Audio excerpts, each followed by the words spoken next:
দেখে বুঝতেই পারছো এটা কতটা ক্রিসপিনেস হয়েছে।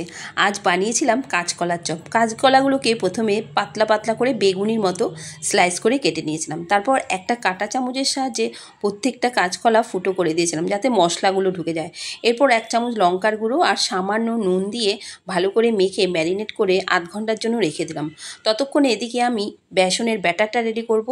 একটা কাচের বোলে পরিমাণ মতো বেসন আর সামান্য অল্প সুজি দিয়ে হলুদের গুঁড়ো আর একটু নুন দিয়ে একটা হ্যান্ড উইস্কের সাহায্যে জল দিয়ে ভালো করে বেসনটাকে ফেটিয়ে নিতে হবে।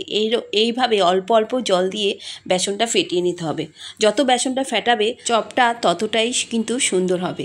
এইভাবে ফেটিয়ে নিয়ে তারপরে একটু গরম তেল ওপর থেকে দিয়ে দিলাম। তেলটা দিলে কিন্তু ক্রিসপিনেসটা কিন্তু আরও সুন্দর হয়। তেলটা দিয়ে আরেকটা চামচের সাহায্যে আরও একটু ফেটিয়ে নিলাম। এবার ওই ম্যারিনেট করা কাঁচকলাগুলো বেসনের মধ্যে চুবিয়ে এপিট ওপিট করে ভেজে নিতে হবে। দেখো তেলের মধ্যে দিয়ে দিয়েছিলাম আর কি সুন্দর এটা ভাজা হচ্ছে। দেখতেও কিন্তু দারুণ হয়েছিল আর খেতেও হয়েছিল খুব সুন্দর। তো যাদের বেগুন অ্যালার্জি আছে তারা কিন্তু এইরকম কাঁচকলার চপ করে কিন্তু অনায়াসে খেতে পারো। খেতে কিন্তু দারুণ লাগে। এই প্রথমবার বানিয়েছিলাম আর প্রথমবারেই সুপারহিট। তো ভালো লাগলে ভিডিওটা লাইক করে দিও। দেখা হচ্ছে পরের কোনো রেসিপির সাথে। টাটা।